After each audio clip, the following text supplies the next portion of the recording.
Go, Michael. We are live. How are you today? Yeah, it's a little warm outside. How are you doing today? Doing good, doing good. Thank you very much. Thank you very much. Okay. Welcome back to everybody to AGTP Daily, the show that goes live every weekday. Every weekday. Yep. No matter what, at 11 a.m. Eastern Time to discuss the most important tech stories in the U.S. Today is what? Tuesday? Tuesday today, yep. Tuesday, the 14th of April, 2026. Yep. Let's get right to it.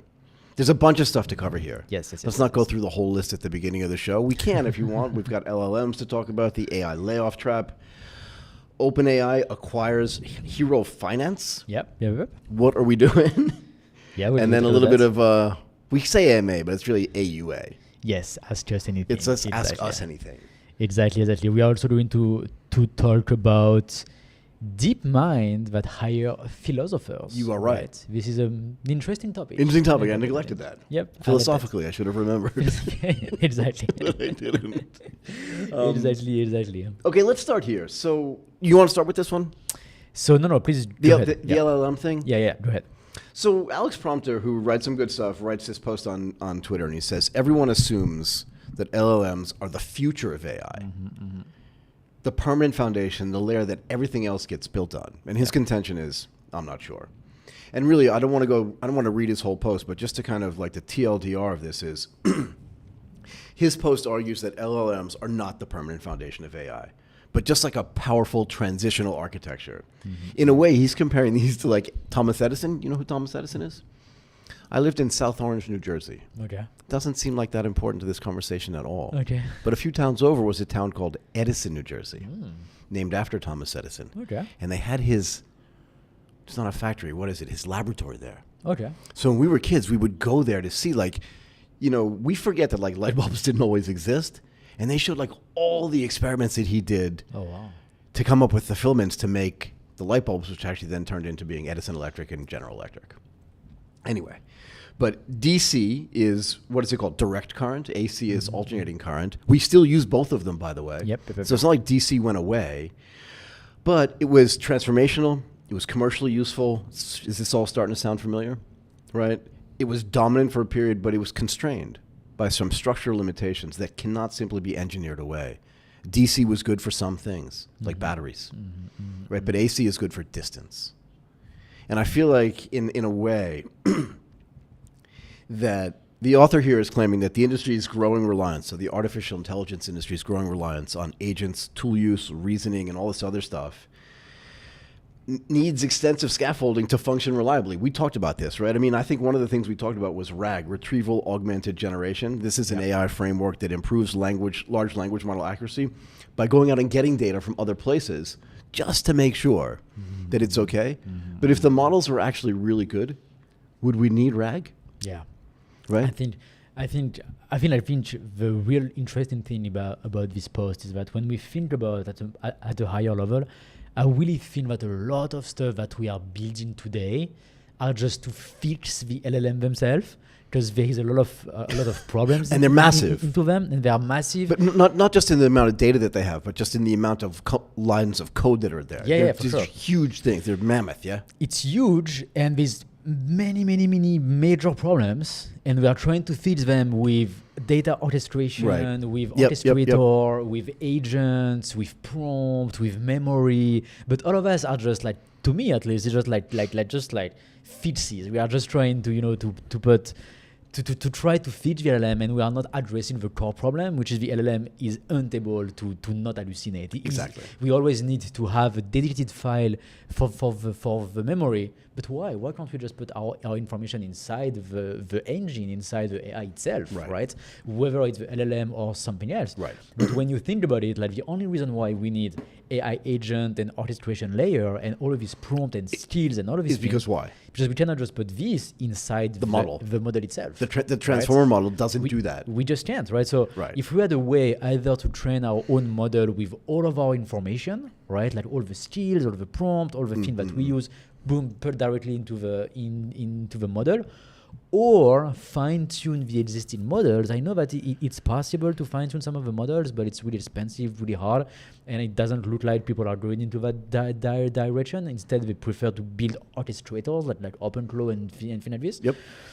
But really, normally, if the LLM was good and we could like just customize it to our own needs, normally, let me give you an example. You know the LLM always output dashes, right? Like you always write with tons of dashes. Yeah, why is that? That's like I always take the dashes out. So which means either you always remove them yourself, or in every prompt that you send it, you put no dashes. dash. Yeah. And you have to put that into every file. But I forget when I'm doing it. You know what I mean? I'm so busy doing other things. Yeah. I'm orchestrating myself. So you need to use AI more. But so, can I use it more? But so you see, like this is I think a very simple example for everybody to understand. Like if we could just remove that, just don't use dashes and just put that directly into the model. Unless somebody wants to use it, right? Instead of putting that into every message, that would be much better. Remember, we talked about this. This is a decision, right? Yep. So somebody inside of, whether it's OpenAI or Anthropic or whatever the model is, somebody actually made a decision to say, when we're separating a thought, instead of using a semicolon or a comma, we always have to put a dash. Yeah, it comes from training probably, right? Like the data that they use, stuff like that. But it's more like if I don't want to use it, instead of saying all the time to the AI, hey, don't do that, I should be able to just put that into the AI itself. And then from now on, it just doesn't do it, right? And because now it's not possible, and that's really the limitation of the LLM, right? And that's like the purpose of this post is to say, hey, maybe the limitations are just structural. There's nothing we can do about it. So maybe the next step is actually something else that is going to be better. And but do we think, so here's the question for me. Do we think there's something going to be better? Or do we think the LLMs are just going to get like stronger and more efficient and people are still going to build the RAG and patches and stuff on top of it? And I'll give you an example. You'll like this. When computers first came out, when they even started becoming mainstream, they were command line, all of them. I'm not going to go up to the Mac, but like when I was at Morgan Stanley, when I first joined Morgan Stanley, there was no Windows. Okay. And there was no windowing system. Okay. So everything we did was in DOS. Okay. The disk operating system, which was written by Microsoft for the IBM PC. Okay. Okay. And that meant that if you wanted to use Lotus 123, which was at the time the most powerful spreadsheet software, you would go to the prompt and go to wherever it was and then just go lotus123.exe to execute the execution file that would actually bring up Lotus 123, and then you would use it. Okay. And to be fair, if you wanted to use another program, right, you would cancel Lotus, you'd quit it, and then run another program. Okay. And there was nowhere to cut and paste stuff from one thing to another thing. But why is this like an LLM? DOS was really powerful. And it allowed you to do things on computers that you could never do on paper. The first few versions of Windows were written on top of DOS. Okay? So all the multitasking was messed up. But this is exactly what we're talking about here. I'm making an equivalency between what DOS was and what an LLM was. You knew DOS was weak. I mean, it was really good. Top of that. But on top of that, you built Windows. And then they replaced it? And a whole bunch of other things. Not until Windows 3.0, I think, where they were just like, this is untenable. And then we get to this is not going to work. But now, we talked about this a couple of episodes ago, but now you know that Windows is completely based on Unix. So it looks nothing like DOS. But for the longest time, I don't know how many years into Windows, but for the longest time, they had to have a DOS module because some people were still using programs that ran on DOS. And so they had like to do. They had to have backwards compatibility. Actually, this is an interesting. So LLMs are not going to go away. Yeah, no. Because people are using them now, and all the stuff that's going to get built on top of them, all this extra architecture that's going to be built on top of them, whether it's OpenClaw or some other claw, right, or some other orchestration layer. If it becomes like, if people just keep using it, even if it's not perfect, it's out there in the wild, and maybe it's going to have to do the same thing, be backwards compatible. So, anyway, go ahead. Yeah, actually, that is a solution, I think. If like somebody become big enough and find a solution to feed the LLMs, and then like basically that's the layer on top that build their own foundation, right? which is really, really interesting. Or the other scenario is that somebody just find a better way to do something like the LLM that can be customized. Right. And if that happens, everything that we are building on top right now Goes away. Like sometimes I just sit down and I'm like, hey, if I can just do this one thing with the LLM, if I can customize it, if I can just put like all the things that I want inside the engine itself, if I could train my own stuff or fine tune ChatGPT just for me, all the integration, all the skills, all the agent goes away. We don't need anything like that. So here's the other thing, right? So one of the other points that he makes, right, is that this idea of hallucination. Yeah. Again, I don't want to keep banging on the same thing, but the whole idea of a transformer model is it's not deterministic. It's probabilistic. So the likelihood that it's going to hallucinate at some point, I don't like this term hallucination, but that it's going to have the wrong idea, it's statistically possible. Yeah. That's what probabilistic means. And it's actually at this moment, it's what the model considers the highest possibility, right? So. Well, yeah, because by definition, it's not deterministic, so it may not come up with the right answer. But more importantly, and again, I think we talked about this on the most recent episode of ATP Insights with come on, who was the guy who was just on? Simon? Yeah, with Simon. Yeah, with Simon Smallcomb. Yeah, one of the things we talked about was why not just have a dedicated set of information that's just yours, and that it can't go outside that. So it's not an LLM, but a small language model, or maybe a PLM, like a precise language model.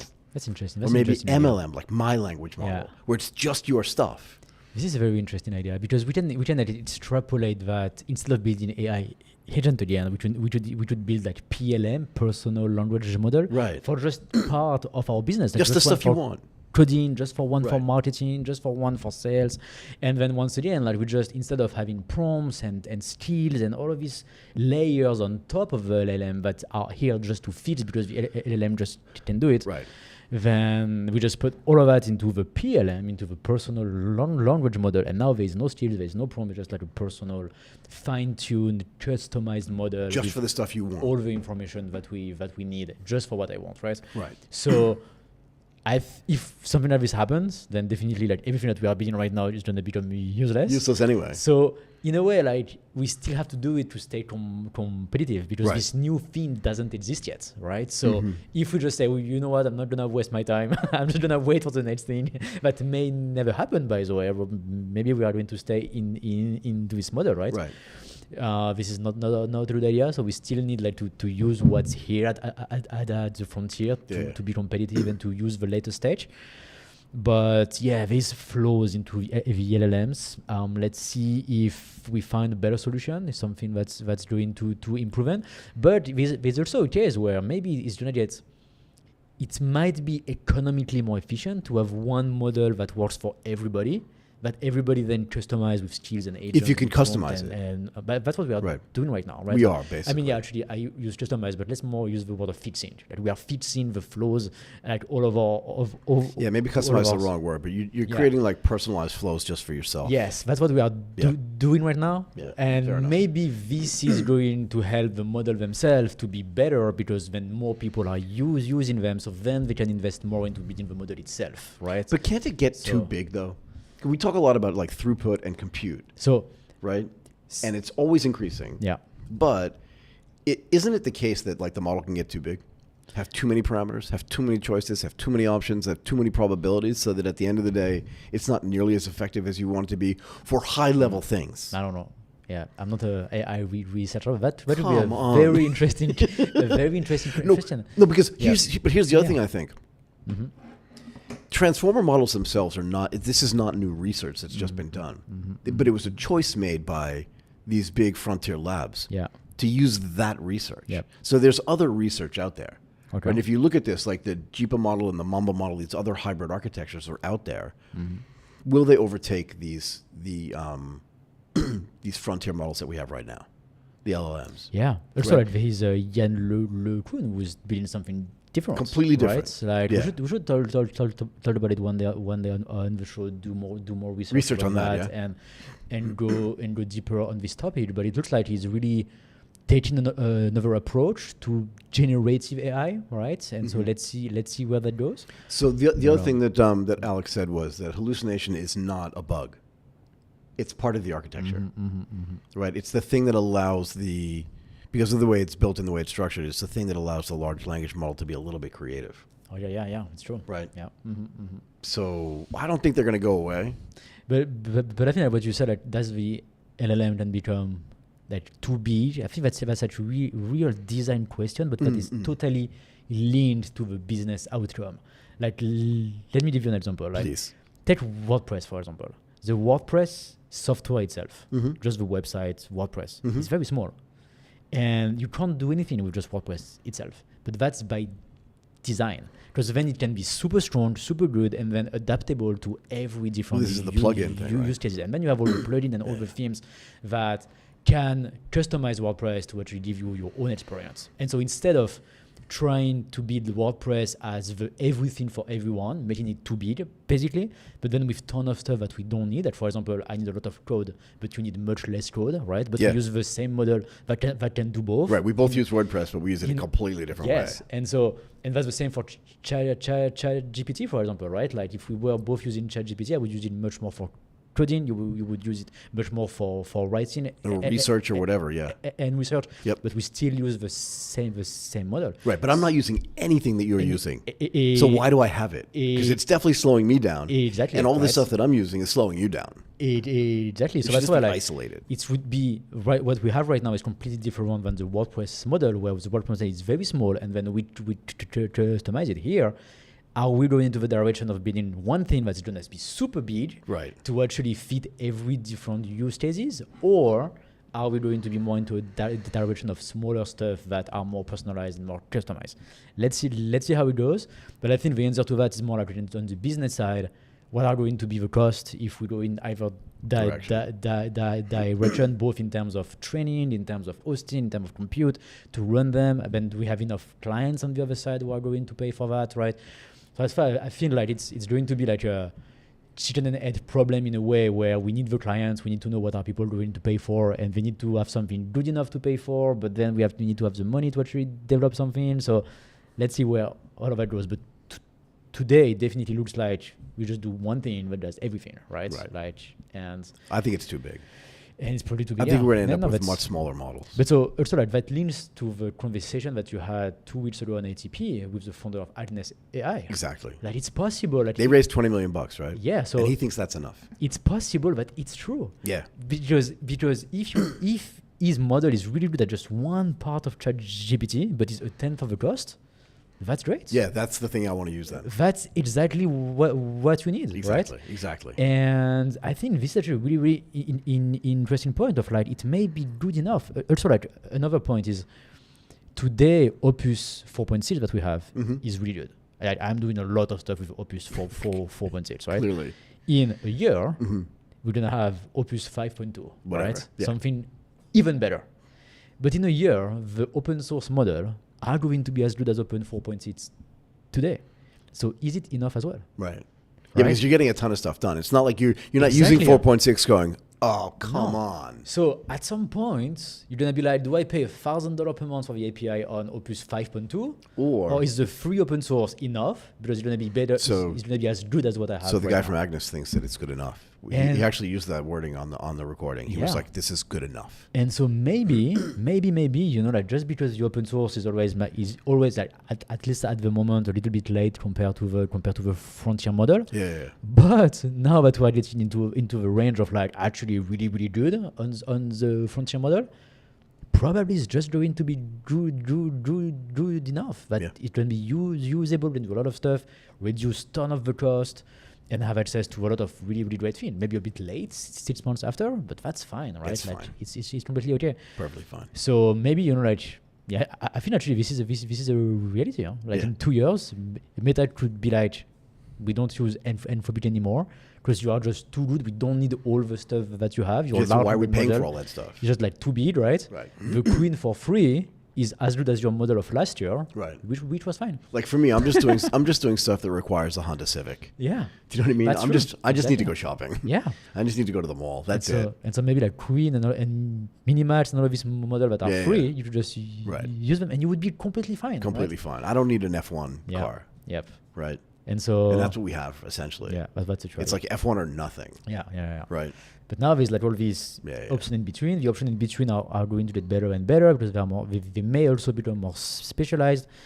So yeah, that's I think a really interesting thought about like the potential future of the generative AI itself. But it's always the case. I mean, I just want to get back to the contention here. The idea is that like the LLM is the only thing that most people know about artificial intelligence today, right? And it's being used because it's the only thing out there. It's the thing that's being used to drive the agentic stuff, to drive all the other stuff that's going on in the AI space.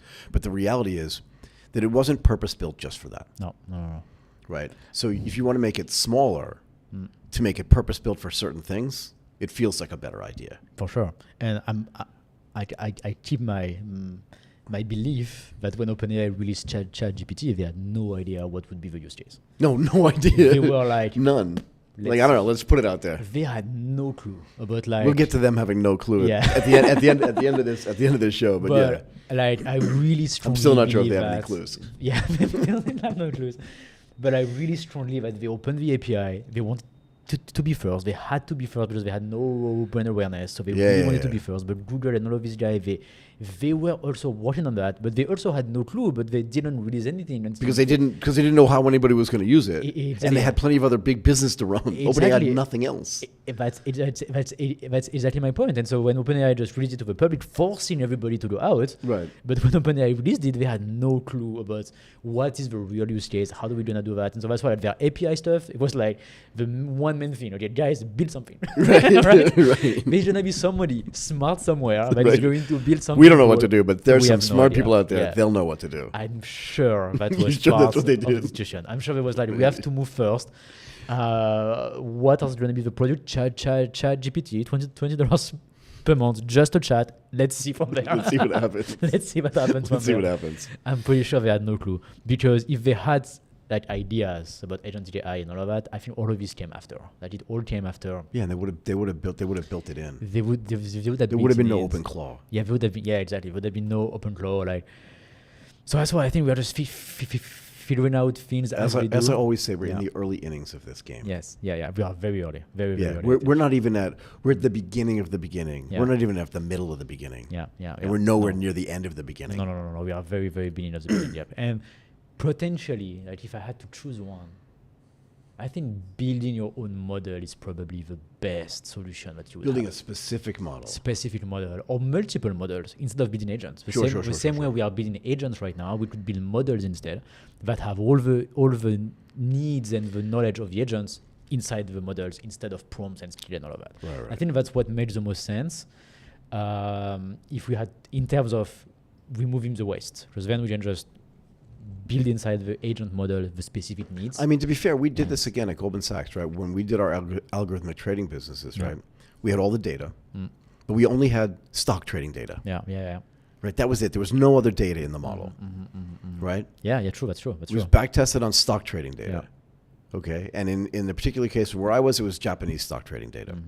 But we didn't have one big model that ran every algorithm. Like one for Forex, one for... No, not even Forex. We had one algorithm. We did have that, but that was different. I'm talking about sitting in the equity business. We had one that did value-weighted average price. We had one that did targeting the open, one that did targeting the close. And those did not talk to each other. Yeah. And they weren't part of the same... They were part of the same suite and sit on the same code base. Yeah. But they didn't interact with each other.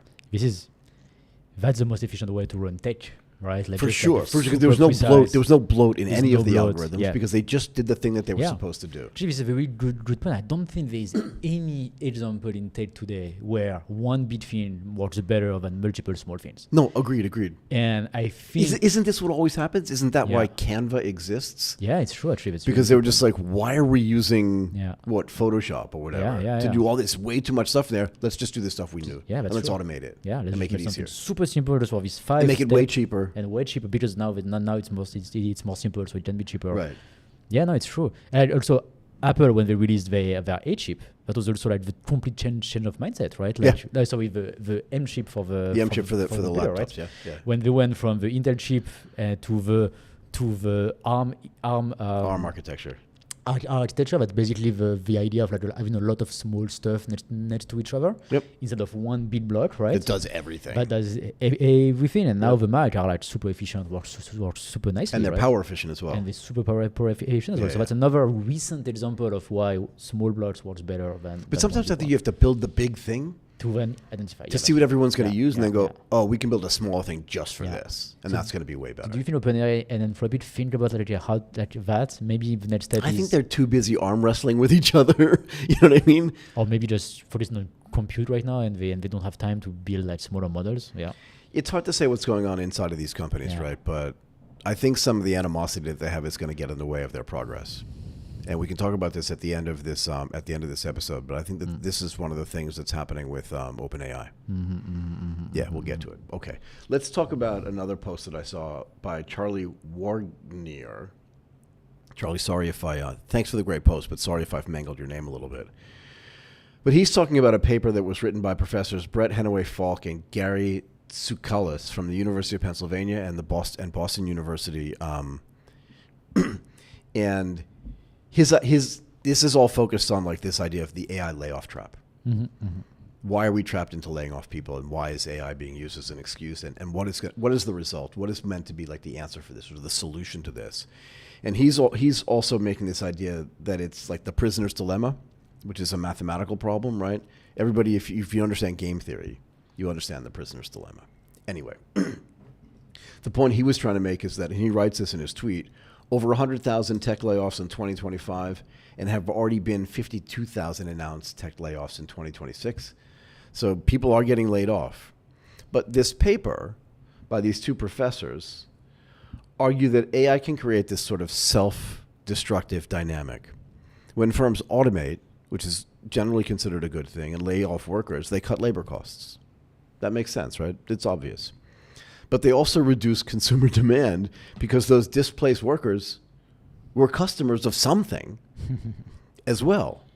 Right? So the central claim here that the paper makes, and I thought it was really interesting, is that even fully rational, forward-looking firms will still over-automate in competitive markets because each firm captures all of its own cost savings but only bears a small share of the demand destruction that it helps create. This is a problem, right? Does that make sense? Yeah, it's right. Makes sense. Yeah. So, and this produces an automation arms race in a way. It's like, if you're going to lay people off, I'm going to lay people off. Then I'm going to do, because now my costs are going to go down nominally, right? And then I want my margins to be as high as your margins. Otherwise, you're going to be able to beat me in the marketplace, right? So it's also bad for firm owners because the loss of demand becomes like a deadweight loss. Not merely just like a distribution. Now, I'm going to disagree with this a little bit. I'm not a college professor, right? I'm not at Penn. I don't have a PhD in mathematics. I don't have a PhD in economics. But again, we say this all the time when we talk about job losses. Those people will not necessarily lose their jobs forever. They'll just get other jobs, right? Particularly if they're well-trained and they're well-educated. But their contention here, I want to continue because I think it gets really interesting in a moment. This distortion, right, between laying people off and then killing demand across the board, right? So you get your own cost savings. You don't get the benefit of my cost savings, yeah? It's going to get even worse as AI becomes more capable. We just spent 5 minutes saying that we're not even at the middle of the beginning of 30 minutes. Say it again. 30 minutes. Time flies. No, but the part we talked about this thing was 5 minutes. Yeah. Out of that 30 minutes. Time does fly. But the idea is that as AI gets more capable, right, it's going to be able to do way more things. And in highly fragmented markets, which is one of the other contentions that they're making, the firms realize they internalize even less of the damage that they cause. So it gets like completely spread out. So the authors, again, because they want to figure out like, how do we solve this, right? So they think about wage adjustments, UBI, universal basic income, and the one thing they say is that's not going to solve these problems. Just mathematically, there's a whole bunch of math in here, which I'm not going to go through at all, mostly because I don't understand it. You probably do, though. Of course. Math guy. Of course. You want to go through it now or maybe later? I will put the link in put the link in the show notes. For everyone. It's going to be boring for the audience. But their main conclusion here, and I thought this was kind of interesting, is that only what's called a Pigouvian automation tax directly addresses this. And what does a Pigouvian tax means? It means that like when you create an externality, that what ends up happening is taxing automation at the level of the uninternalized demand loss is the only way to align private incentives with an outcome that's collectively better for everybody. Okay, so there are a whole bunch of questions here for me, but the real one to me is how realistic is the paper's assumption that displaced workers are not quickly reabsorbed into new, I wouldn't even say just higher paying roles, but just any roles. And that demand, because we've been hearing about this demand collapse apocalypse because of job losses forever now. Forever, yeah. Right, and we talk about it, I wouldn't say on every show that we do, but on a lot of the shows that we do. And that if you understand the way these tech cycles work, people will get laid off, but they'll also get hired. For sure. Yeah. And they'll probably get hired at a salary that's relatively close to what they were doing before. Probably higher. Or even higher. Yeah. They'll do jobs that didn't exist before. What was the one we were talking about yesterday? Project management or something, right? AI project manager, AI PM, AI trainer. All this kind of stuff, right? Today, if somebody is a AI agent builder and can like help a company implement AI agents, imagine like that guy is a super high demand, right? Like exactly, it's so hard to do, and you need to be so focused on that. But as we said yesterday, you can't have a 10 years experience gap because it's a technology that is 6 months old, right? So you're not even competing against anybody who's been doing this for 15 years. Exactly. So I think the AI agent driver, let's say, right? I don't know what would be the right term for that. Agent architect, driver, something like that. Engineer, maybe we just don't achieve this word. Is definitely going to be a job in super high demand. But Martin, I've been talking to a lot of people that are using AI in very specific instances where they're using artificial intelligence, and we'll talk to somebody about this, not tomorrow, but on Thursday for ATP Insights. They're using artificial intelligence to inside of industrial spaces and inside of manufacturing spaces to try to determine where faults in machinery are. Things that a human could never do. But that data then has to go somewhere, and somebody has to look at it and make decisions based on it. Because the AI, and I asked, we had a conversation with a guy last week about this. We're going to talk to another guy about this week. The AI is not going to be given permission to go out and order the part. As dumb as that seems. But what it also means is that they're going to be able to look at way more machinery. Which is then going to require more people to pay attention to it. So if you lose your job over here, and even today in the United States, just as a proxy for the rest of the world, there are literally hundreds of thousands of unfilled jobs. For sure. For skilled people. Not just, I'm not talking about unskilled people. I'm talking about skilled roles. So this idea that there's going to be this job apocalypse, to me, still feels like anathema. Yeah, same. Really, to me, like, I mean, like, when I first saw this article, I was thinking, like, mathematically, you can always, like, there's always, this dilemma between, like, okay, it looks mathematically correct, but it's completely wrong. Right.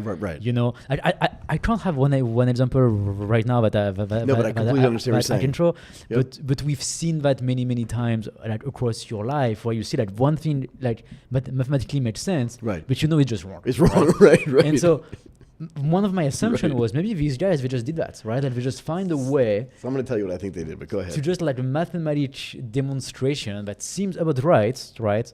But there's some core assumption in the middle of that is actually are just like completely wrong, and we're just like, just like to show a point, basically. Right. So I don't want to disparage Brett Falk and Jerry Tsoukalos. But I've had to talk to them to understand that what was the thought process behind that. So remember we talked about yesterday, though, about the mainstream media? Yes. And I don't think mainstream education is that different.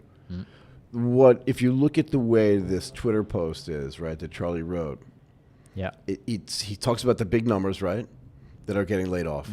And it's only early 2026, and more than half of what was laid off in 2025 has already been laid off in 2026. So it sounds like, it's going to be even worse this year.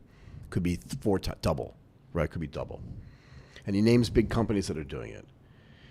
And then he says skeptics cite 4.3% unemployment, but a Quinnipiac poll shows 70% of us see the writing on the wall. In other words, if you want to make a point about something and get attention for making that point, you do exactly that. You do exactly this. And he got my attention.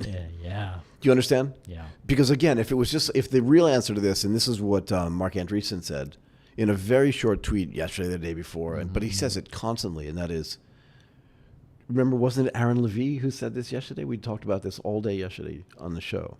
And that was, show me a manager who said, this is way too productive. We need fewer of these people. Yeah, no. So you're right. The definitely. math works. Yes, the math may work. As I once again, maybe there is like some really strong assumption in the middle Yeah. that are changing everything, right? Like for example, like when I was at school, like a long time ago, Wasn't that long ago. when I was studying math, right? Like the Yeah. two biggest topics that we were studying Flex. was math Flex. and physics. Yes. Math and physics. But I was really, really good at math and really bad at physics. Really, really bad. And people couldn't understand just because everybody, including my teacher, they were like, physics is applied math. So Right. you're just so good at math, so just do the same thing in physics. And you're like, But I was like, no, because in physics there's just some core assumption that you are making right. that I just don't know if I want to believe them, and you have no way to prove me. We just have to trust them, Right. and I just can't do I it. can't do that. I'm sorry. I just can't do that. Cannot do that. Like in math, we are able to demonstrate everything. Sure, we sure, are sure. able to like. I mean, math has been built, right? It's not just something that we I like to say it was discovered. Okay, so we can say discover, but I mean, Yeah, but I get everything- it. So we start It works. from a layer, and then Yeah, it works. and then we have Yeah, we didn't invent mathematics. yeah.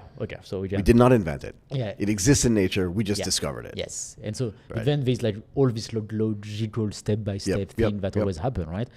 But in physics, there is some core assumption. For example, the light is the fastest thing that we have, right?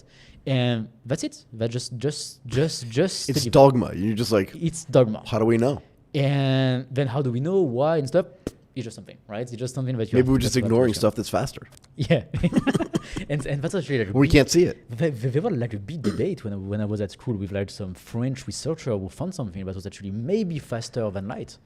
Like it was like some Yeah. electron Yeah. that they put into like a very fast, the thing that Right. turn around, and they have been able to send it from like one side of the world to the other side faster than light. Right. And people were like, if that's true, it means that everything we know But physics is wrong. it's just all gone. It's wrong. Because now light is like the core assumption we've made Right. to then like This is you why know, you couldn't do it. You're like, and then I was like, okay, so I don't until that day, until we proves know, that. I'll come back when that's done. exactly. Until we know, I will just not do anything. So that's why we always need to be super careful with this mathematics Right. stuff, right? Sometimes there's some core assumption like this. I think maybe these guys just wanted to put Pigouvian in a paper somewhere. Yep. Anyway. Maybe that was the rule. But once again, I would love to talk to these guys No, to really same, understand same. like if it's serious, right, or is it just No. just like a way to show something? Look, it's always an interesting premise to think about what is the Yeah. what not is just like what's going to happen. What's the second order and third order Yeah. result of these things, right? So people have been laid off. That's Yeah. a fact. We Yeah. do know that. Yep. But what nobody ever does is they don't track like these 52,000 people that have been laid off this year, and to see if they moved to Boston and got another job there. Yeah, that's true. Yeah, maybe they are all being rehired. You never hear the within a flip month, side of this thing, right? Yeah, You yeah. never hear. You just hear like 52,000 people lost their job, Yeah, it's true. and then silence. But then you don't know if they have been rehired or they relocated or they are more happy right now, maybe because Or they went home to China. Like you just don't know anything if they're happier. Yeah, and also like right now they focus on tech. We just had 100,000 tech layoff, but maybe there's even more layoff into another industry that we Right. just don't hear about because Right. it's not just we are It's not sexy outside, enough. outside of our Yeah. bubble, or it's Yeah. just. But it doesn't look like a huge number to me. That's my point. Like 100,000 people compared to the size of people who work in insurance, for example, globally. Right. It's like this very, very tiny number of Right. the percentage of everybody who live in insurance. So I wouldn't be surprised if in insurance last year, just without AI, more people have been laid off, basically, because it's just huge. And we can take agriculture as well must be a huge sector that hires like millions and millions, probably billions, maybe not billions. Almost 3 million people work in the insurance industry Okay. globally, according to But yeah, so if you lay off like one Google machine. so one person would be 3 million, right? So that would be 30,000. Yeah. So if you have like 1% turnover, and if we follow our experience, 1% turnover. I mean, just It's weekly 1% turnover. Just in the like insurance industry. yeah, let's do like some math, like the back of a napkin math. Back to the- Out of all the episodes that we have recorded in the insurance space, I would say easily 15% of them have changed jobs have changed jobs Yeah. before we release the episodes. before we release the episode. Yeah. So which means that within like a 3-4 months window, 15% of the people we talk to in the insurance business leave Right, jobs right. easily, And they got other jobs. and they get over jobs fast, right? All of them. But they are into the layoff category, right? Right. So if we do an entire year, I'm pretty sure there's like also a very big number that we are not speaking about. Just Exactly. Not AI, not sexy enough. Okay. Right? Okay. Anyway. Well, let's get these guys on the show. Yeah, we You're invited. should invite them. Love to talk to you. Yep. Okay. Do you want to talk about philosophy? Yeah. So What's next going topic, on here? very different topic, which was actually pretty interesting, I think. Let me just change first of all the topic on the video. Perfect. Yeah. So Google Deepmind has hired a philosopher to join their team. So the name of this philosopher is Henry Shevlin. He's a Cambridge philosopher, and he announced that on April 13th, so yesterday, that he has been recruited by Google Deepmind for a new role with the official job title of philosopher. So he's not changing roles, just changing companies. Just changing companies. So when you think about it, like a lab making AI hire a philosopher. To me, it was like, okay, well, that's interesting. So his mandate covers 3 areas: machine consciousness, human AI relationship, and AGI readiness. That's what he's going to think about.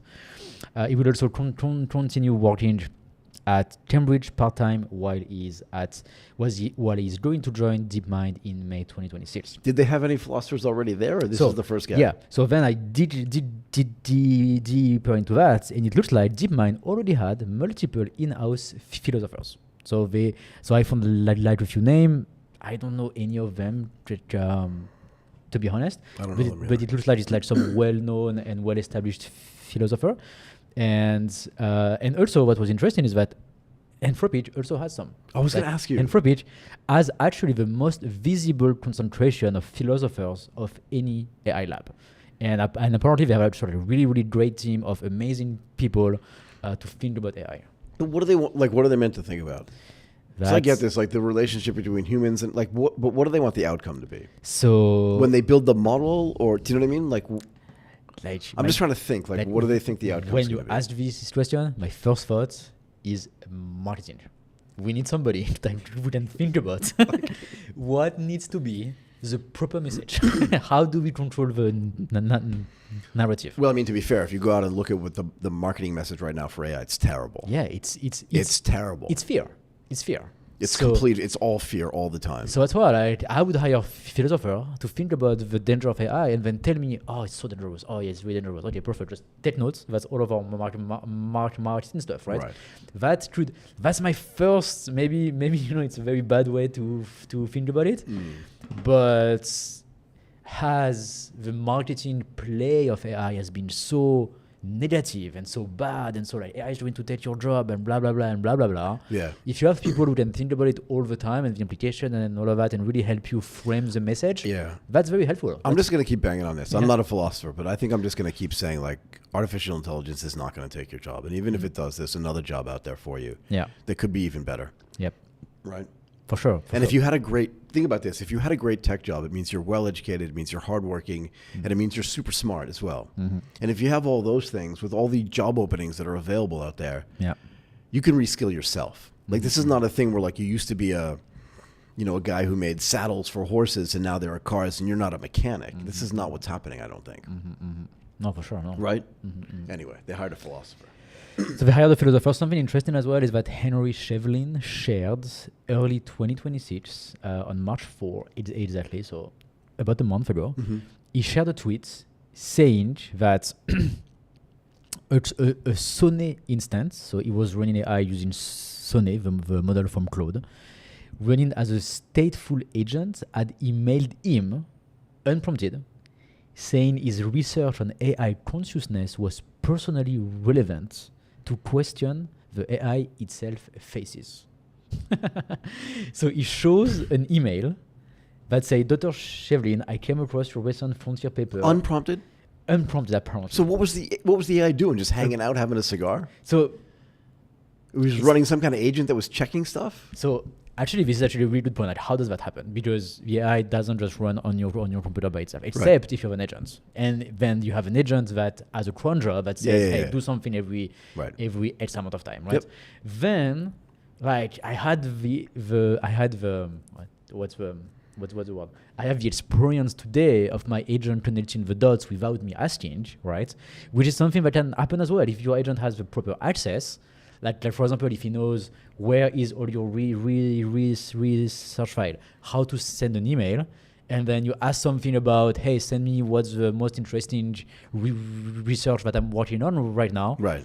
You're gonna get this type of output. Yeah, fair enough. So it's really about what type of access does the AI have, and right. What are the guardrails? What are the guardrails that you put around? It's interesting, right? Because at big companies, at really big companies, he's not a big company, right? He's a professor at Cambridge. In Cambridge, yeah.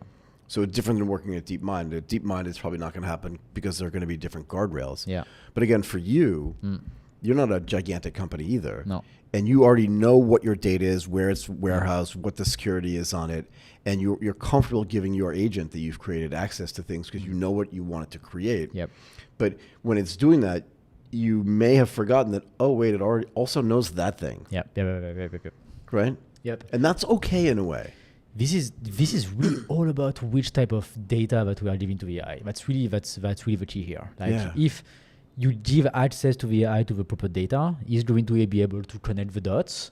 And sometimes we think it's surprising, but it's just really math and just like access to something. Like really, there is no, like to me at least, like there is nothing that is super impressive because I see that every day.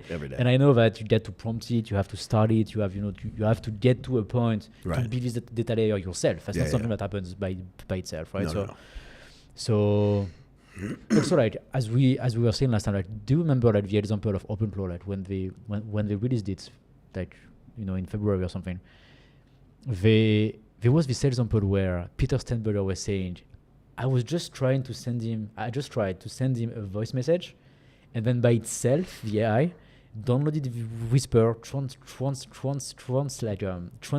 downloaded Whisper, the AI voice, the voice message, and then figure it out by himself how to handle this problem and this case. And when you think about it, sure, it looks impressive when you have never seen that, right? Right. But the agent is always going to look for a solution. Like he's always going to look for something. And so if inside the model he knows that Whisper exists, that's the first solution. It's very simple. It's very straightforward. But I mean, I do this all the time. Wait a second, I've got this problem that I need to solve. What are the tools that I need to solve that problem? Right. You just go through I go through my tool list and I'm like, oh, I don't have that one, but I know I can get it. Yeah.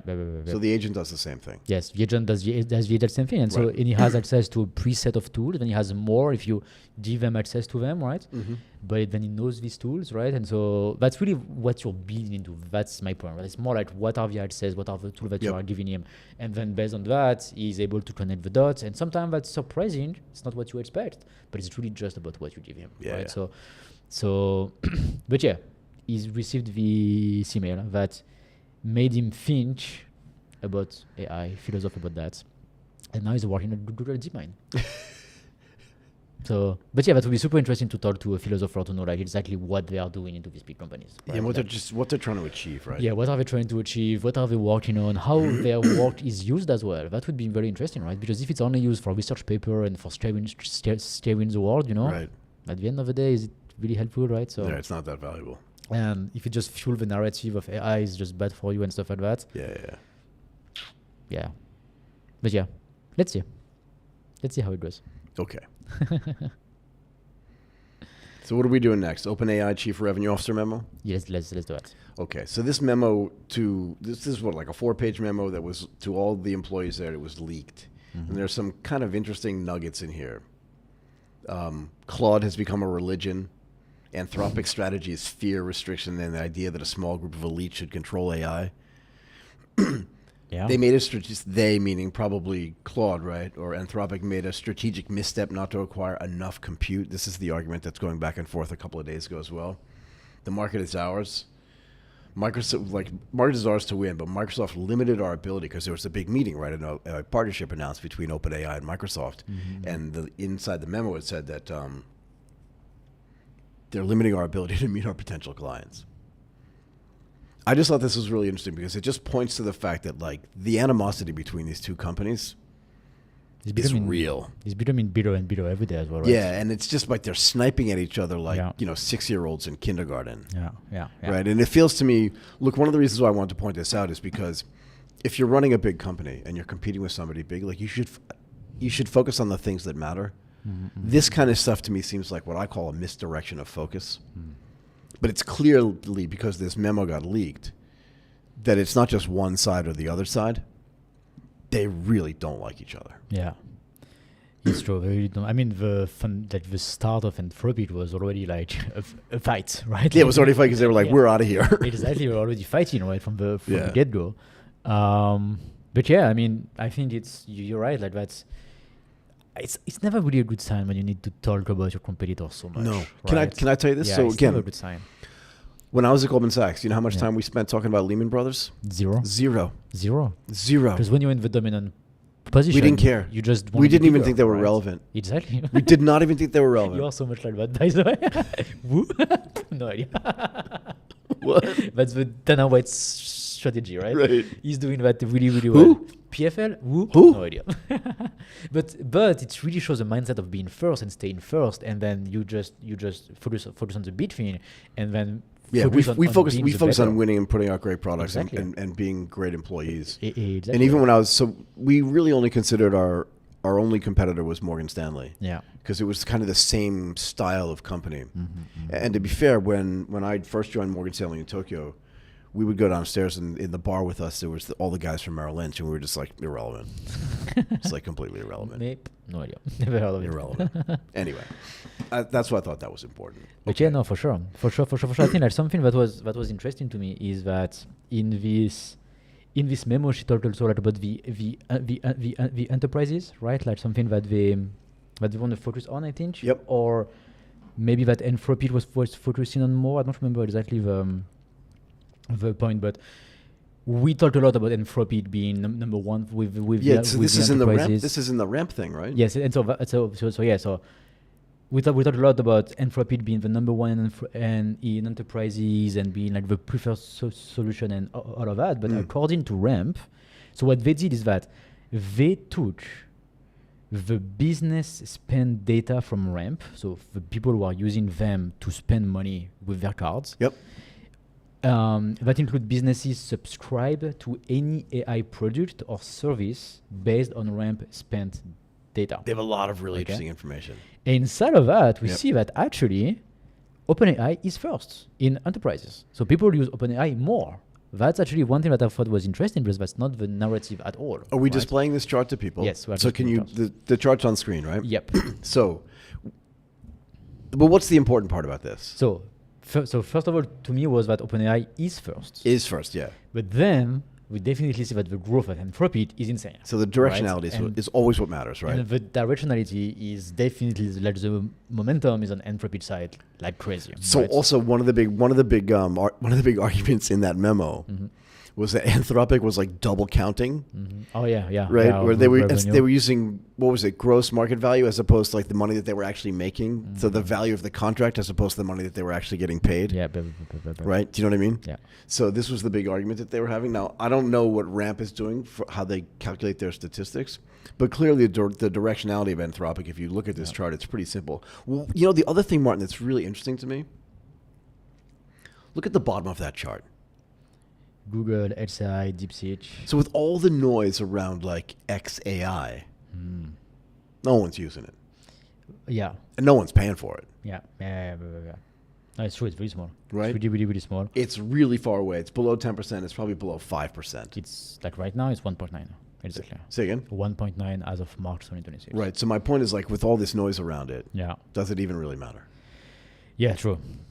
So it's still 1.9%, right? I would love to have 1.9% of all the AI revenue in the world. That would be nice. Yeah, but yeah, for sure, compared to the other ones, that's definitely like super small. But this XAI is Elon Musk's business, yeah? But this is being sold as part of a component of the whole SpaceX, Tesla. They're trying to make like a huge... Trying to make this huge IPO of like $1.75 trillion, and yet their AI effort doesn't really... is kind of weak. Yep. Anyway. Also, like Google doesn't really take off. It's been a while that they have the same market share. But you have to ask yourself the question: is that usage or payment usage? So I think what they are doing is that they take everybody who pay something, Right. that's the entire universe of payers, Yep. and then they say, okay, that amount of payer goes to this business, goes to this business, Right. goes to that. So that's like for Google, it's 4.3% in March. Mhm. So 4.3% of businesses pay Google. Right. Okay, 30% for Anthropic, 35% for OpenAI. And also another interesting finding from RAMP is that in March 2026, that's the first time that it passed 50% overall. Right. Overall. So that all businesses now, is more than half of the businesses that actually Are paying. subscribe to an AI service. That's a big number. That's a big number, It's a right? huge number. 50%. It's like, that's really, It's a really huge big. number. So, but so that you can see on the chart that it accelerated very quickly in January 2025, right? Like that was like a huge growth for OpenAI, for like the overall market. Yeah, it was pretty steady before that. At least for the overall market for OpenAI, and not so much for Anthropic. But back then, Anthropic wasn't even that big, and Yeah. OpenAI was kind of the dominant And player. then you had like a right? very So- nice parabolic for Anthropic, like very crazy since like like end of 2025, right? Like September, Look at October it. Yeah. 2025 for Anthropic. Mhm. But for OpenAI, like January last year, what happened to OpenAI in January last year? ChatGPT 5.2, 5.3? Don't know. Why it's such a huge growth? They went from like 18% to 32, like double their business. Mm. Yeah. Okay. And Let's talk a little bit more about OpenAI so and their insanely focused business strategy. Is that what we're doing next? next big news from OpenAI, they have acquired a company Called Hiro Finance. called Hiro Finance. Not spelled correctly. Yeah. Spelled like a Japanese guy's name, Hiro. Okay. Okay, that's the first name for. That's the first thing I Japanese. thought of. I'm like, did a Japanese guy build this business? But no, in fact, he did not. It was founded by a guy named Ethan Block. Yeah. Go ahead. So he's the founder. So Hiro Finance is an AI-powered personal finance startup founded in 2023, so Yep. just 3 years ago, and it has been confirmed by both OpenAI and TechCrunch as well. The deal is an acqua hire. So Ethan and his entire team are joining OpenAI, and the Hiro product itself is shutting down. That's the key part. I think that is interesting to me. They are not being integrated into OpenAI. Right.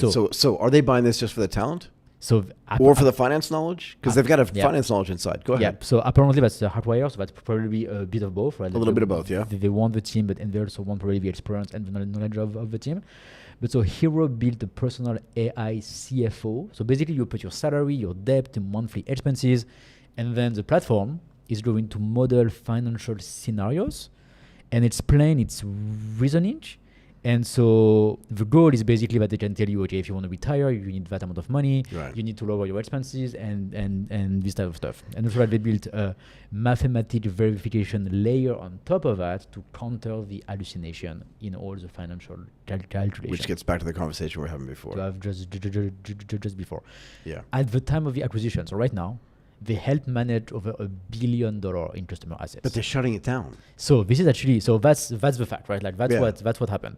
But then they're acquired by OpenAI, and what's surprising to me is that they shut it down. Is they don't keep it, right? We should just keep going. Let right? it ride. Just let it ride. Let's just do that on the side, like OpenClaw, like TBPN, like this acquisition are still going on, right? But this one, no, they just shut it down. They stop, and basically they stop right now, like immediately. This is weird. Like they have already stopped the signups. You can't sign up anymore to the app already. The service on Hiro stopped on April 20th in a week. All right. Then all the user data will be deleted on May 13th in a month. God. You have a month to download your stuff, and then it's gone. And no user data is being transferred to OpenAI. I think this is so weird that they shut it down and so fast. I really wonder why. I don't think I've ever heard of anything, particularly in the finance space, being shut down this fast unless it was a company that went bankrupt like Lehman Brothers. Yeah, Do you know how long it took to unwind Lehman Brothers? Tell me. Probably over a decade. Oh, really? I know a guy that was hired. So what I know that a guy that got paid a ton of money, actually, Okay. to just kind of go through every little nook and cranny inside of Lehman Brothers after it shut down and figure out what to do with all the assets. Oh, wow. Okay. I'm not saying that this is going to take 10 years to unwind, But it's rare for someone to shut down a company that has $1 billion of AUM, assets under management, in like, I don't know, a week and a half. To close right now, basically. Yeah. It's because they close right now. Like now, their website just say, we close. Like I'm showing their website right now on screen, and they just say it's finished, done. In 1 week, the service stopped functioning. You have until May 13 to download your personal data. Then we delete everything. So this also begs the question of why would they even want to sell themselves? This guy, right, Ethan Block, I hope I'm pronouncing his name right. He has this tweet, right, that says, I've been on a mission for the past 13 years to make personal finance Certless. I didn't want to say that, but be less bad is what I was going to say. I just say it. Be less bad. He had a company called Digit, which helped millions of Americans save over $9 billion. Yeah. They built a personal CFO with AI and helped clients plan for and manage over $1 billion in assets. And I'm excited to continue that mission at OpenAI. The question is, how is that mission going to continue? True. They say that they want to continue the mission to OpenAI, which is interesting. That's really my big question. Like, if you want to continue, why do you shut down the business, right? Like, I really wonder why. But also, they didn't seem resource constrained. He never said, like, now we're going to have the resources we need to build this business even bigger. He was a second-time or third-time founder. So he sold his business before and probably made a decent amount of money. When you're a second or third-time founder, raising capital is not that hard. Fintech as a space is not going to go away. It's good, yep. Right? I mean, we're going to Money 2020 next week. Yep. We were at the Singapore Fintech Festival. We were at Money 2020 in Asia. I mean, in Europe last year, in June. Like, the fintech thing is not going away. Nope. At some level, it's just going to accelerate. So we always say this, but like, why would you want to work for this big conglomerate when you could just work for yourself? Mm-hmm. Can I say the TBPN thing again or no? You don't want me to say it? That's it. But it's the same thing though, right? So just they don't shut down TBPN. They didn't yet. I mean, but they did shut down it as a revenue-making stream. Yeah. Right? Yep. Yeah, sure. It was profitable. It was very profitable. They were making a ton of money. I mean, for us, it's a lot of money, right? But for OpenAI, maybe for everyone, it's nothing. But still, they did cancel all their sponsors. Yeah, they had to pay them back. Pay them back. I'm sure that's the only thing that you can do. Right. So I'm just trying to understand the strategy here. Yeah. What? But both ways. Yep. So, I mean, if they want to hire them at OpenAI to do what though? To build something for ChatGPT to do the same thing, that's pretty much what you would think about. But they already had it. They already had a running business. So why not keep that thing open? Exactly. That's my point. And then bit by bit, like rewrite it or transfer it or do something. Or just like require the users step by step. Get to $2 billion, get to $3 billion of assets under management, whatever it is. Yeah. Exactly. What are you doing? Why do you need to shut it down? That's really the first time that I see a story like this, when there is an acquisition and the guy just stop. So do we feel like there's a management problem? Do we need to go back to this? We should actually, shouldn't we? So that's the last part of the show today. Is it? Do you want to talk about what the investors are in OpenAI are saying? Yes. Let's Why don't you do that? Let's talk about that. Because that's kind of like a conclusion to the two previous story, right? Like right, because this is what we've been talking about for the last week or so, yes, right? Yes. And again, this is not an ad hominem attack on anybody. No. It's not a personal attack on anybody. We're against that anyway from the get-go. But from a management perspective, they just seem really unfocused. Yep. Very unfocused. And in a way, they seem unserious to me. Unserious? Scared, maybe? It's an 800. They raised $122 billion a couple of weeks ago. Yeah. You're buying a personal finance company, which is AI related, to shut it down, and then you're buying two guys who run a video podcast. Yeah.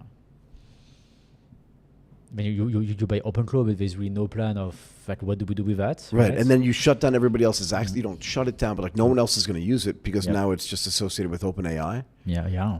And Anthropic did prevent access to OpenClaw through its regular plan. You have to now use the API, which is going to make you 10 times the amount of money you have to pay for it. So there's a real question. Why don't you run through what like some people are saying about this particular acquisition, but a bunch of acquisitions in general? Yeah, so basically that's this article in the Financial Times, right? Where they say OpenAI investors question the 852 valuation as a strategy shift. As like their valuation, they say that is under scrutiny from their own investors. From their own investors. Because of the pivot that they are trying to do towards enterprise. Actually, I loved this sentence from one of the investors who said, "You have ChatGPT, which is a 1 billion user business, right? and grows very fast, what are you talking about enterprise and code? Let's just focus on that, basically. You have something that works, that's already I feel right? like I feel like they're, you know that meme, you know that online meme where a guy's walking with his girlfriend and his head's turned behind because some other pretty girl's walking by. Yeah. Right, that meme. That's what I feel like OpenAI is doing right now. Yeah. They're just like, oh shucks, what is Anthropic doing now? What is happening, for sure? That's what it feels like they're doing from a management perspective. So, for example, you have early backers who say it's a deeply unfocused company. Yep. Another investor on the TBP acquisition, I don't get it, frankly. It's a distraction and it irks me. Yep. Iconic Capital, we pitched and we invested a lot into Anthropic. Which is the other side of this, right? It's that's but really also remember we talked about directionality when we were talking about Yeah. the enterprise growth and over 50% of enterprises using it, but that chart looked really bad. Yeah. Right? Because OpenAI's growth was not peaking, but it was going sideways a little bit, and Anthropic's was just like, what did you say? Was like a parabola. Parabolic. Parabolic, yeah. Yeah. So OpenAI risked being left in no man's land. The Netscape of AI from Sapphire Venture, right? So you know what Netscape is, right? Yeah. So that's why I mentioned that. Right. Then they say OpenAI investor says to justify the 152 billion, you would need a 1.2 trillion dollars IPO, which is hard to justify when Anthropic is at 380 billion and growing faster. Yeah. And also secondary markets are now priced in Anthropic at a premium over OpenAI. But also remember this. A few days ago, we spoke about this on the show. Sam Altman basically sidelined his CFO, Sarah Fryer, right? And part of the reason why he sidelined her was because she internally, who's supposed to be like the adult in the room as the CFO, managing with this massive amount of money intake, but also the massive amount of money outtake, is just going like, I don't think we're ready for this thing. Yeah. And he was like, you don't think we're ready? Go sit in the corner. So go to your room without dinner, basically. In a way, like if you try to really, really aim very high, and you want people around you to support you and to go into the same direction, right? So if you have people who are not believing into your story, then just go, right? Like if you don't believe into my goal, then but also remember, when you've never worked inside of a big company. No, never worked into a company actually. No, you have worked in a company, all your own companies. Yes. But because you've never worked in a big company, when Morgan Stanley merged with God, I want to get it right, Discover. Okay. We went from being a small company to just being a gigantic company because we merged with a credit card company. Oh, yeah. And everybody on the trading desk was like, what are we doing? Okay. Like, why are we merging with a credit card company? I don't want to work for a credit card company. I want to work at Morgan Stanley. Okay. Do you know what I mean? So it does change the way people internally think about this. So if you're working on ChatGPT and you're building like great stuff and you're building the next model and you're thinking about how you can make it better, and then they just go, we're just buying a finance company and shutting it down. You're sitting at your desk going, what? Yeah, exactly. I don't know. What am I doing? Exactly. So this is what I mean when I say it's unfocused and unserious. Yeah. Right, because you can make an acquisition if you think it's going to add value to the company. And I'll say this in reverse. When I was at Goldman Sachs, they bought a company called Hull Trading. And Hull was a pioneer in automated algorithmic trading. And when they bought them, everyone was like, makes sense to me. Okay. Because that's the future. Okay. And if we can integrate what they're doing into what we're doing, and the Hull guys that they brought in were really smart. So you just sat there and you're like, I need to be smarter. But nobody was like, what are we doing here? Okay. Everyone just thought, this is going to make Goldman Sachs. And then we turned that into GSAT, which is Goldman Sachs algorithmic trading. And of course, did a bunch of other stuff with the guys from Hull because I think they were a commodities business and stuff like that. But the point is that when they were acquired, at least in my memory, no one was like, what are we doing here? Okay. Because it matters the way people perceive internally what those acquisitions are for. Because remember, they're shutting it down. Yeah, they shut it down. So it's like, well, then what is the guy who founded it going to do? And they shut it down right now. It's not Yeah, like they didn't in 6 shut it months, down. you know? Yeah. So, But you understand the internal impact on morale is important. And because of all the other bad things or all the other bad vibes coming out of OpenAI, it's just another step in the wrong direction. Yep. No, for sure. Also, like something to add to that story is that OpenAI has revised its product roadmap twice in 6 months. Yeah, we talked about that. We talked about that last time. So many times, right? They Yeah. also abandoned so many initiatives recently. Yep. Sora, They had launched they wanted to launch an adult chatbot as well. That stopped right now, and they also stopped the e-commerce integration with Shopify that they announced like a couple of weeks ago as well, and maybe other stuff as well. Didn't they stop their partnership on Sora with Disney? Yeah. Yeah, they stopped the part. Disney put like $1 billion into that. $1 billion. They were just one day woke up and that was gone. That was gone. So Sora has never worked. But I mean, can we really blame somebody for trying something at the end of the day? I'm an entrepreneur. I love just try many things I get it. See how it goes, right? I get it, but you didn't raise $122 billion. No, but like maybe that's part of the strategy. You know what? Just gonna try absolutely everything, and we are not going to like we are. Yeah. Okay, so that's fine. So building Sora and then shutting it down, fine. I'll give you that. But also plus that was at the time where Midjourney and all of these guys were having a lot of traction, right? So I get it, but buying a company for a guy who's a second or third time entrepreneur who has $1 billion of AUM and then going, that's great, we're shutting it down. Yeah. Like, so what are you doing? Yeah, TDPN as well, OpenClaw, and then no plan really after that, right? Zero. They only released their $100 per month plan after Anthropic shut down OpenClaw. Like, it's not a coincidence. It's a reactive move, right? It's something probably Peter Steinberg has been asking for super long. And then when it actually happened, it was like, now what do we do, right? Now we get to do something. And it really feels like they are reactive to everything that's happening right now, right? And there's really definitely some weird stuff. Because you're right, like you shut down Sora, you shut down your integration with Shopify, which, by the way, is really interesting. I would love to talk to the guys as well from OpenAI or Shopify on why they stopped this integration. Because a lot of people are starting right now to talk about agentic payment. Right. And that is basically what the integration was supposed to do, right? Exactly. Like agentic payment, like made the AI, made ChatGPT able to actually purchase stuff into Shopify. So it's all about agentic payments. Yeah. And so why didn't that work, right? Maybe it was too hard. Maybe, I don't know, issues with data, privacy, I have no idea, right? But and at the same time, Shopify released their MCPs or their CLI to let the any agents, so maybe be able to access your store. You want me to speculate for a second? Tell me. Maybe Shopify just decided they didn't want to work with OpenAI. And actually, and maybe they're just a P in the A, and they just said, you know what, we're a pain in the neck. We have better partners out there, and since we haven't really consummated this marriage yet, maybe we'll work with the other guys, whoever those other guys are that we think are better, smarter, faster. Just try to work with everybody, because we have no idea in 6 months who's going to win, winner, right? Like maybe you're right. Like maybe like at the end of 2025, OpenAI was the dominant. Right. So it's just like if we're going to do AI stuff, we have to do it with OpenAI, right? And then OpenAI came with the table. Hey, we are going to also maybe to be like our only partner because we are whatever one of the largest platform.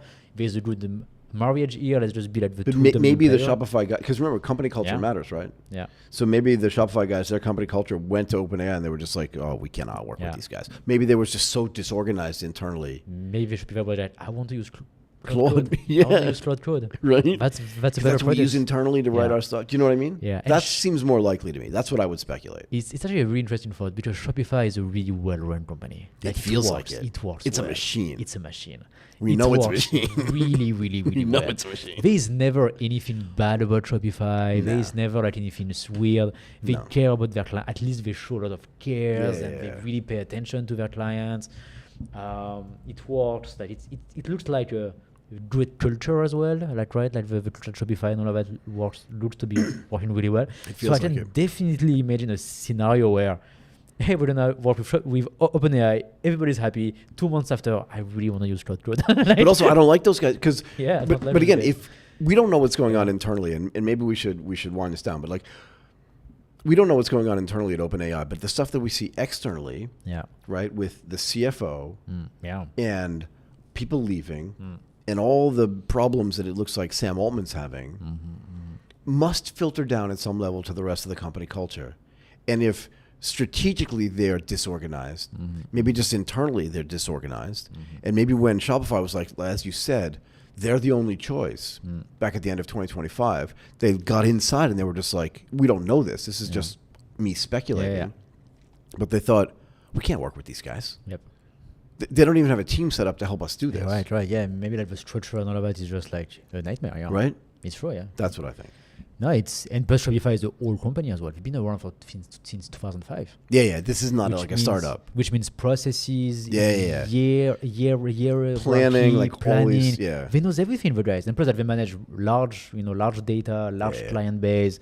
And it's a real, company that's doing some real stuff. It's an established, existing machine. That's what. Like, that's definitely a machine. So you're right. If they are super disorganized internally, it's super hard to work with somebody disorganized and somebody would have worked like a machine. It's not a good fit, right? And that's why I'm speculating that's what happened. And so plus you have the rise of Anthropic. Maybe OpenAI has still for exclusivity on the thing, right. And now Shopify is like, you know what, guys, let's just stop here. We're just gonna work with everybody, right? It just makes more sense. That's what I think. I think it's definitely possible. Makes sense. Do we have anything else? No, that was the last topic of the day, Michael. We will have new stuff tomorrow. We will. Okay. That is it today for AGTP Daily. Thank you again to everybody for joining us and for watching the show. Give us a thumbs up on this video, subscribe to our YouTube channel, and follow us on all of our socials on X, on Instagram, and on LinkedIn. Let us know in the comments if there's anything you'd like us to discuss in our upcoming shows. We want to do as much AMA or AUA, ask us anything as possible. Just put comments everywhere, put questions everywhere. We will be back again tomorrow at 11 a.m. Eastern Time. My name is Michael Waits. That is Martin Runford. Bye for now. See you tomorrow. Bye-bye.